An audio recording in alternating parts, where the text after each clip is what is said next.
Okay, guys. It's September 16th. Today's my birthday, and I figured I'd give myself a birthday present and start working on the Chevelle again. I enjoy this when I get some free time, and that's what I do. I started working on it this morning, and realized I hadn't made a video in some time, so I thought I'd bring you all up to date and show you what I've done on the Chevelle. Today, I'm working on the door. There's a little crease in it I need to fix. Not even a crease, a little ding, and I'm sanding the door jambs out. I thought I'd show you. This is where I think acid comes in handy. It comes in great, actually. It really helps out because it can get into places where you can't get with anything that's available. And what I'm talking about is where the door skin meets the door shell and it wraps around. When you clean out that rust, the rust is still behind that skin, so you've got to get it out, and this is where acid comes in. I couldn't imagine not being able to restore a car without using acid, but let me show you.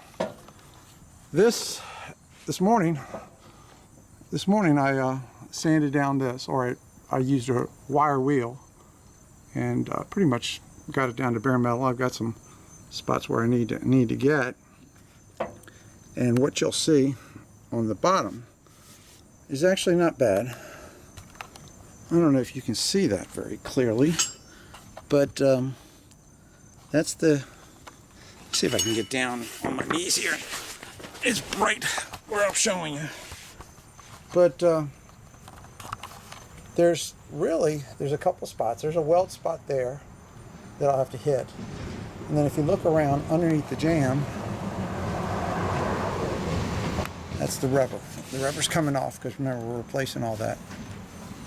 But if you look, there's the paint. I've wire wheeled it, but you'll still see remnants of rust, especially like right there. It's not bad, but it's there, and you've got to get into it. So what I do, and this is pour 15, because I pour 15 the inside of the door, the door shell. But what I'll do down here at the bottom is I'll hit it with acid heavily until it turns black, and then I'll probably pour 15 the bottom of this door, the bottom of the shell, like I did on the inside. I don't know if you can see the inside. It's difficult to see, but it's been pour 15 all the way throughout. I gotta tell you, that's the only way I know how to fix these door shells, and that's to completely sand them down and then get acid on them, clean them up real good, and then I hit them with acid etching primer. I don't know if that's even necessary. I'll leave that for a while. Then I'll sand the acid etching primer off and hit it with, what do you call it? Epoxy primer. I'm going to do the whole car with epoxy primer in the next few weeks. But here's what I'm working on today. I don't know if you can see it. This, gosh, it's hard to tell. Right here, I did the door, and I found that there was a little itty bitty indentation here. So I've been using this slapper. I don't know if you can see that. You can barely see. It starts to open up right about here, I guess. You see the light? And then it goes away. So I'll be slapping that out. Hit that with a little bit of putty. That's not much, but it's the difference between a good job and a mediocre job. I'm not going to build a show car with this car because I'm not going to put the money into it that it really deserves. But it will be nice when I'm finished. What I've done in recent weeks, though, is I redid the front end. I put all new energy suspension upper and lower control arm bushings. I put in a brand new, I don't know if I can, a brand new master cylinder with a power booster. All new power, our new lines. The lines came from inner line tube. I got them on eBay. They're really good. I bought the whole line kit and the emergency brake cable kit, and I've run that completely back. I've put in the power brakes, the calipers, and the rotors, and completely redid that. Redid the joints. Put a new control arm bushings, upper and lower. I put sway bar links in it. Getting ready for the LS1. That should be coming pretty soon. Let's see if I can pop this off here. Little by little, I take care of it. I mean, when you're working outside, you got to do what you can do. Otherwise, the job takes forever. It takes as long as it takes. I don't care if it takes 5 years. The Camaro took me 5 years, so. But this I'm hoping to get done in a lot less time than that. But I put all, like I said, all new suspension, all new brakes on it. Bled them. They're working great. Painted the front frame with acrylic enamel. It's shiny. The shiny crap. The only reason why I use that is because it's not 100% resistant to brake fluid, but car paint is better than anything you can get out of a rattle can. So, I went with that. What more can I tell you? I'm coming along. See if you can get a picture of this car. I'm coming along slowly with the car. What I am going to do, and Roger, this is your influence on me, believe it or not. When I did these seams, I used fiberglass right here. And it turned out pretty good. I mean, it's smooth, but I'm thinking about ripping the fiberglass out and putting all metal there. You got me thinking about that one. You got me thinking that maybe all metal would be better in this. It's just this little section. All metal will be better than fiberglass. Now, I did the trunk. I went ahead and, I don't know if you can see that, but it's completely, I stripped it, I touched it up where it needed to be touched up, and I painted it with epoxy primer, and painted it with, because I was doing the frame, acrylic enamel black. Now I've got some speckle paint, I might hit it later, but this is really, it's acceptable. Let me see if I can get it out. I don't know if you can see the trunk that well, but it's fairly acceptable. So I don't know. This is the original trunk of the car, so it's in pretty good shape. I had to weld a couple holes, and this is seam seal around here, but it was seam sealed before. It's shiny, and I've got some nibs in it, got some dirt, so I'll probably have to, if anything, denib it. I don't know. It's a trunk. What the fuck, right? But it's getting there, slowly but surely. Who said Shirley? Who is Shirley? Anyway, everybody says Shirley. The underneath of the car is absolutely beautiful. I mean, if you can see it. The rear is finished. The air shocks are on. All the brakes are done. I've got to put the lines for the air shocks all the way up to the control arms. There is a booger. And Eric, this is the difference between your floor pan and mine. Yours is beautiful. I'll show you. Mine's actually really nice, but there is a mark. I'll show you right there. That's where I welded some holes. I don't know if you can see that. I welded it, and that's weld. There's no putty on that. And I got to grind that down a little bit more, but right there is my bad section in the floor. I don't know whether it's that big of a deal. Unless it's a show car, I don't think it makes that much of a difference, because overall the floor is perfect. I replaced the front floor all the way, the front corner, and you really can't tell that. I also replaced these little sections in the floor right here and over in this corner right there, as you can see. They're solid, seam sealed. I could polish them up a little bit, but how much do you polish a turd? You know what I mean? You know, when you got a 50-year-old car, it's just what it's expected to have some blemishes. As long as the surface of the body of the car is in good shape, which it is, then, I mean, you know, it'll be beautiful. Then the rest of it is just a matter of you know, making sure it's in solid condition. But, and I've done that. Done the whole thing, as you can see. I think it looks really nice. I've got to run the two fuel lines for the LS1 right here, the tank. I haven't put the tank in yet, but this is going to have a fuel injected tank. I'm going to have to set the filter up here somewhere. I'm going to have two gas lines going to it. One is going to be the gas line, one's a return, because it's got a, what do you call it, a regulator on the intake manifold itself. But, so that'll be up there. You know, it's actually a learning experience doing these LS1s. I've never done one before, you know. Control arms turned out really nice, the rear control arms.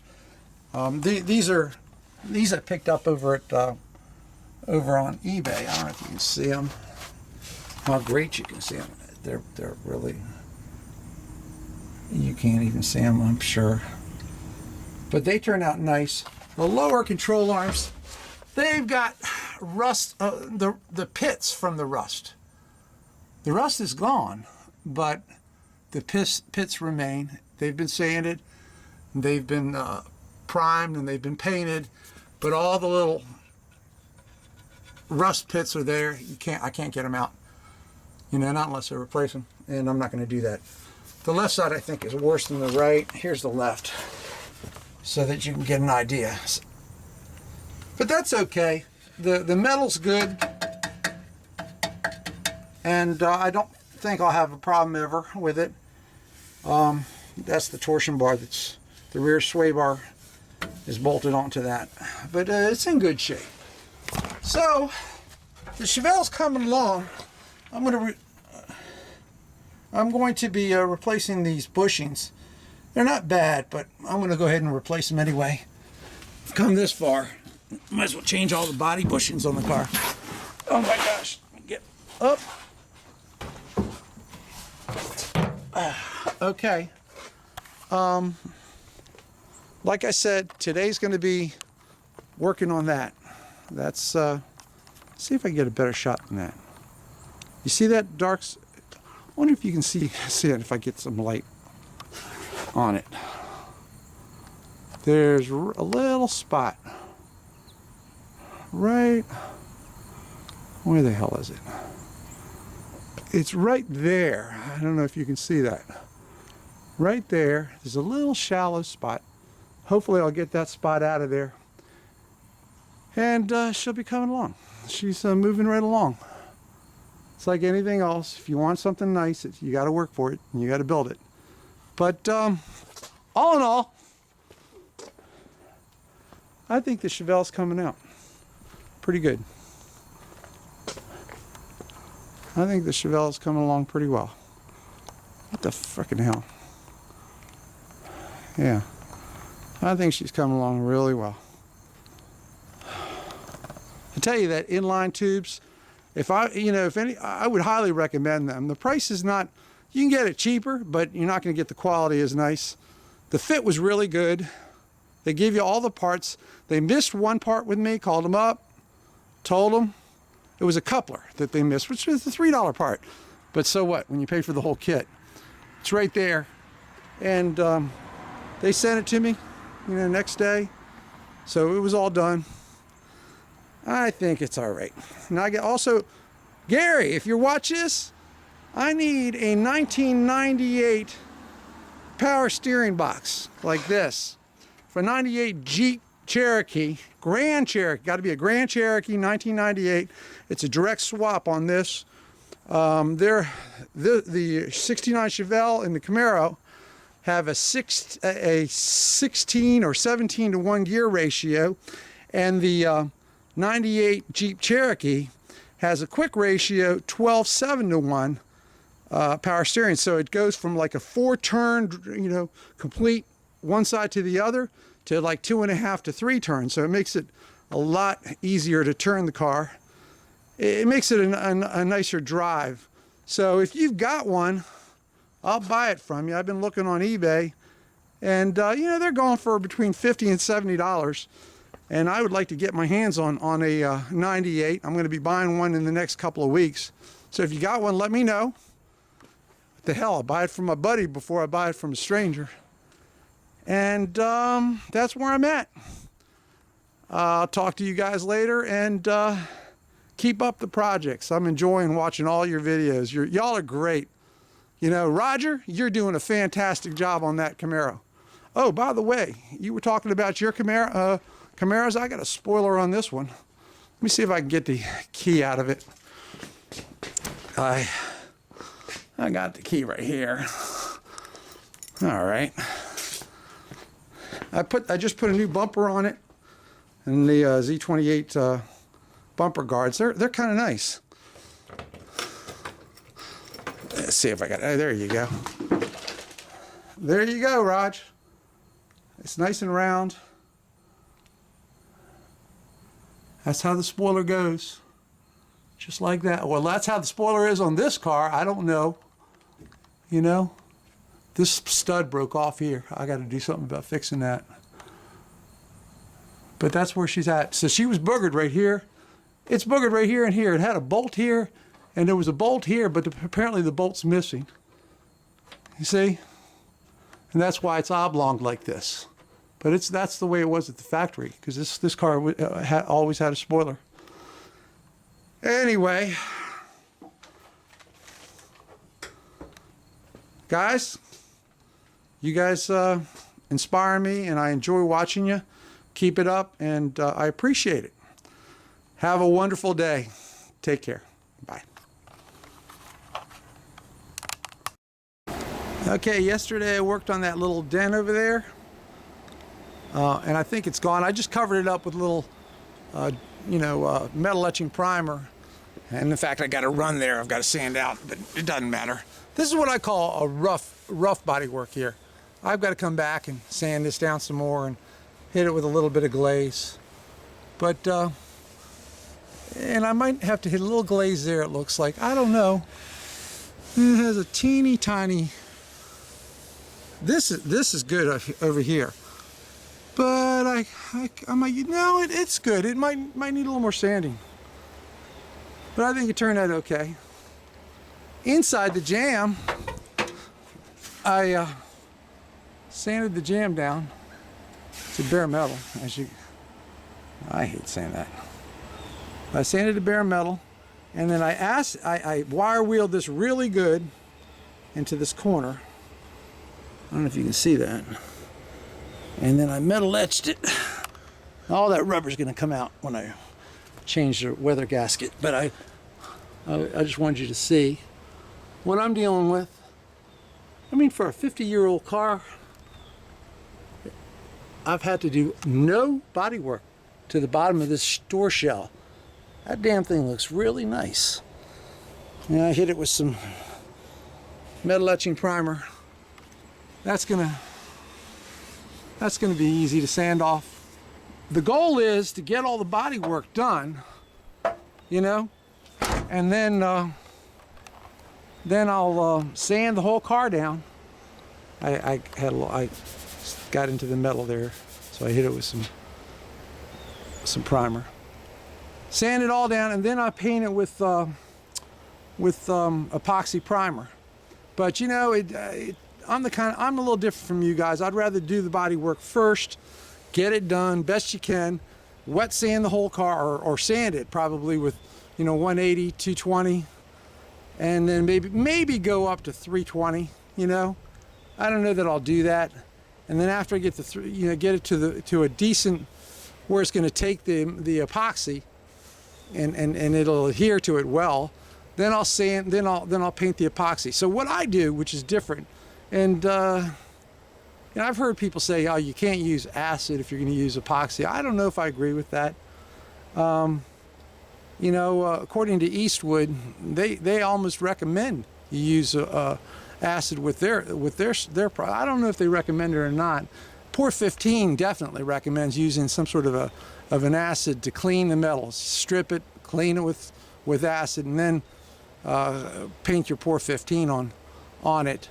But what I do, and everybody has their own thing, but it worked for me for 15 years on the Camaro, so if it worked there, I'm going to continue to do it. I take everything, any panel that I strip to bare metal, I clean that son of a bitch with acid. I get all the rust off of it. I sand it down. I'll do the body work, and when you sand it down, you're actually putting a new etch, new scratch in the metal where you do the body work. Then I clean it and I hit it with what do you call it? Acid etching primer. And you know, I don't even think I need to use the acid etching primer because you've already used acid, which etches the metal. You know, so I don't know if you really need to have acid etching primer at that stage. But then, you know, after I finish all the body work, and for me it takes months to get all that done, I come back after I finish the body work and it's got the metal etching primer on it. Then I use a DA and I sand all the metal etching primer off of it. Well, you know, I sand it down till it's almost gone. You might have a haze of some metal etching primer on there, you know, when I sand it, but it's not really a whole lot. I don't get it bright metal. I don't think you have to at that point, as long as you don't have rust coming through. And then I'll hit it one day, one time with epoxy primer. I think that's the way to seal it. Seal the whole car. Then I'll put 2K high build primer on top of that, and then I'll what do you call it? Block it out. I'll spray that little black paint on it and then block it out until I get it the way I want it, you know? But that's what I do. You know, the Camaro took me like 4 or 5 years to restore, cutting, and I mean, the only thing holding it together when I got it was paint. And you know, I did a pretty good job, I think, for being an amateur in a first body shop restoration. I did it here in the garage, and it turned out pretty nice. So if I could get the Chevelle, I think the Chevelle's gonna be a lot nicer because I went and put complete full quarter panels on it. I replaced the entire rocker panel on the other side. I rebuilt the inner rocker panel because it had some holes. It's done. Like I said the other day, I did the trunk floor same way. Now, it's not what you call perfect, but it was stripped to bare metal. And then I painted it with epoxy primer. It's got a little dirt. There's dust that's already got in here, you know, from working. And then I, you know, after the epoxy primer got in here, I sanded that down lightly, and I painted it with acrylic enamel. You know, the goal is to get it in acrylic enamel and then use the trunk splatter paint on top of it. And the reason for that is, on the Camaro, I didn't do that. And I just used primer, and I put the speckle paint on top of the primer. And I'll show you. It peeled up. I've got to totally redo this. But even 15 years ago, as you can see, there's like little rust spots that have come through. There's a little body putty in there because I welded around here, and I tried to put a little coat of body putty, but all as you can see, all the speckle is coming up in the trunk floor. So I'm gonna go ahead and, this is what I was working on. You know, I'm gonna go ahead and sand this down and do the same thing I did on the Chevelle. You got to get an acrylic enamel base. You got to get a primer and acrylic enamel on here. I guess you could do it with just epoxy primer, but it's got to be really waterproofed before you put the speckle paint on.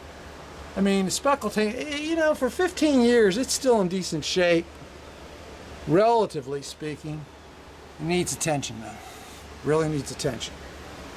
It's embarrassing, but it is what it is. That's why in the Chevelle I'm doing, you know, I wanted to get a good solid membrane of paint so that when it is splattered, speckled, I guess you would say, it's going to look nice. You know, anyway, I was told by a buddy of mine, and he's done a lot of restorations. That's how he does it, and his cars look really nice. So I'm hoping mine looks as nice. That's the goal, anyway. Thank you, and keep watching. I appreciate your support. I mean, that's what it is. It's guys helping guys. That's what YouTube's about, and y'all are really a good group of people. And if I told you half of the mechanical work I ended up having to do this summer, jeez, blow your mind. You know, on the Cadillac. I got the Cadillac running, by the way. You know, the transmission line had pulled out of the radiator, emptying the transmission line, so I just missed the bullet. You know, I replaced the radiator, you know, took the transmission pan off, new filter, new fluid, and it's running great. So anyway, got lucky on that one. You know, that's a flaw on the Cadillac CTS, but I can't complain because my wife put 180,000 miles in that car, and that's beyond what anybody normally would get on a transmission. So it cost me a radiator. Big deal. I lucked out. All right, guys. I'll talk to you later. Bye.